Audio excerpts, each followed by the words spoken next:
In this question, it is from November 2015, a past exam paper. It's question 3. And this question is one of the most difficult vertical projectile motion questions because later on we have to work with two unknown variables, and that is in question 3.3, but we'll discuss that later. So I'm going to start going through the question. Ball A is projected vertically upwards at a velocity of 16 meters per second from the ground. Ignore the effects of air resistance, use the ground as zero reference. So here we have ball A, it's going to be projected upwards at 16 meters per second. In 3.1, calculate the time taken by ball A to return to the ground. So I've got two options here. The third option is the same as the second one, it's just in the opposite direction. So in the first option, I've used the total displacement because the ball is going to go up and it's going to return to the ground.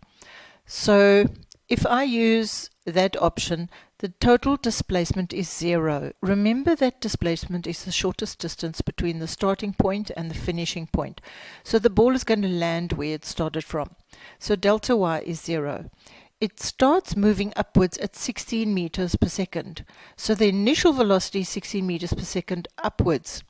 I've decided to take upwards as positive and downwards as negative. So if I take down as negative, the gravitational force direction is negative. Therefore, the acceleration is going to remain negative. Up and down, the signs for positive and negative are going to apply to displacement and velocity, but gravitational acceleration is always going to be negative because the gravitational force is always in the negative direction. Let's get back to our equation. So I'm going to use this equation to solve the time taken for the entire motion. So the initial velocity is 16, the time is what I want, the gravitational acceleration is negative 9,8. So if I simplify this, my delta t is factorized out, and there I have another delta t in the bracket. So I've got two options for the time, 0 seconds or 16 divided by 4,9, which is 3,27 seconds. So we're not going to be using the 0 seconds. If I do option 2, I'm just using the upward motion. So the initial velocity is 16, the final velocity is 0 at the highest point, and gravitational acceleration is still negative 9,8. This is just the time for up, 1,63 seconds. When you multiply the whole number, this is the rounded off value, when you multiply the whole number by 2 for up and down, you get 3,27 seconds, which is the same as when I used the other equation. Please take note that here I've called my time for up delta t. So over here, I'm not going to use delta t again for the total time. I'm going to put a capital subscript t to show that it's a different time. It's the total time. Option 3 would be the same as option 2, but we would use downward motion.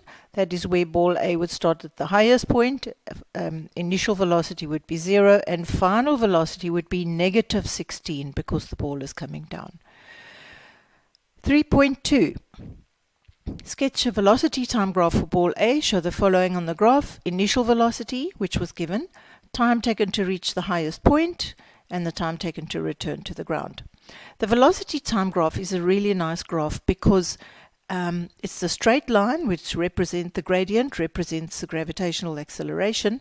And what is nice about these graphs, everything above the timeline is in the positive direction. The velocity is above the timeline or in the positive direction. In this case, upward motion, because I took up as positive, and the downward motions are going to be below the line. So this point over here, where the velocity is 0, that is the turning point. That is our highest point for ball A. Okay, so the graph, I've given a bit more information. They didn't want the final velocity with which it hits the ground. It will strike the ground at the same numerical value as which it was projected from the ground, but in the negative direction because down is negative. Then we have some information here, very important. 1 second after ball A is projected upwards, a second ball B is thrown vertically downwards at a velocity of 9 meters per second from a balcony 30 meters above the ground.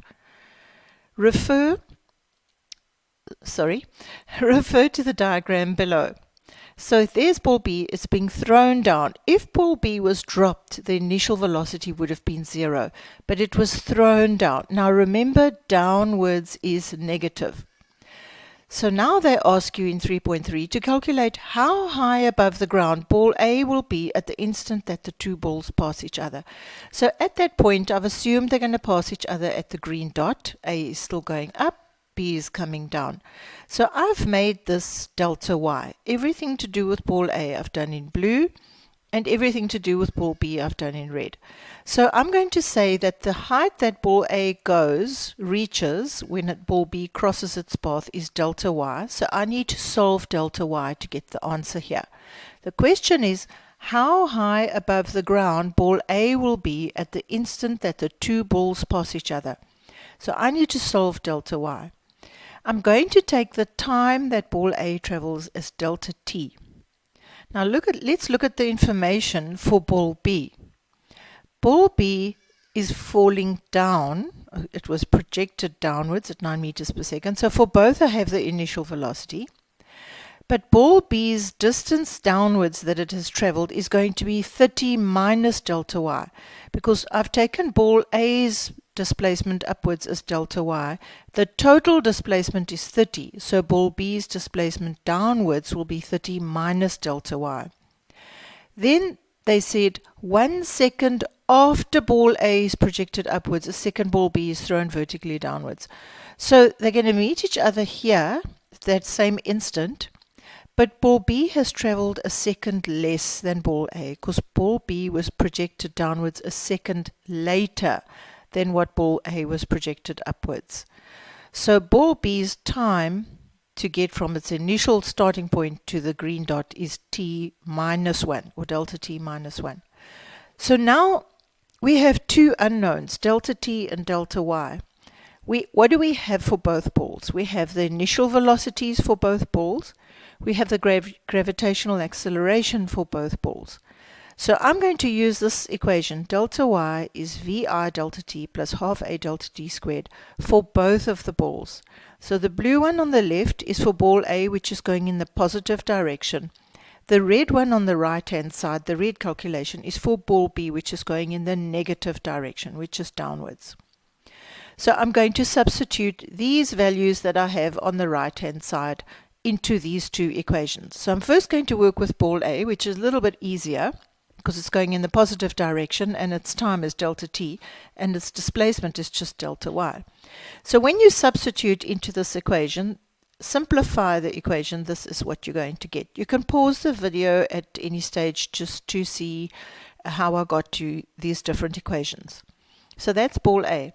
Ball B, I've started with the same equation from your information sheet, but the delta Y for ball B is 30 minus delta Y, as I have here, but it's in the negative direction, so I have a negative in front of that term.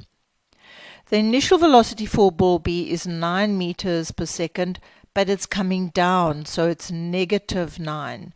And the time that ball B travels is delta T minus 1. The half A delta T term is half A, or G, is negative 9,8, and your delta T is delta T minus 1 squared. When you square this bracket, you end up with this term in the bracket here. So in the second step, I've multiplied out all the brackets. And then you're going to have to pause the video to check that you get to this last line, which is the simplified version of the previous line. I haven't put in all the steps, but pause and see that you get this. Now I have delta Y is equal to 16 delta T minus 4,9 delta T squared. And here I also have a value for delta Y in terms of T is 0,8 delta T plus 34,1 minus 4,9 delta T. So I make these two delta Y values equal to each other. The negative 4,9 delta T's cancel out. Simplify and you get the time that ball A takes to get to the point where their paths cross. This is the time for ball A. So you can substitute this time into either of these two equations to get delta Y. I chose the left-hand side, the blue one, for ball A because it is more simple. Substitute the time in and you get delta y 11,25 meters above the ground. I'm missing some letters here, so above the ground. So that is delta y. It is the height that ball A will be when the two balls' paths cross, the height above the ground.